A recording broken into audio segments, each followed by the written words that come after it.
Heartbreak in Myanmar.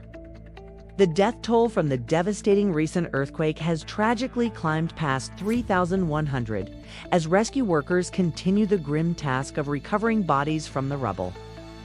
The quake has compounded an already dire humanitarian situation in the region. Search and rescue efforts persist, but hope fades for finding more survivors.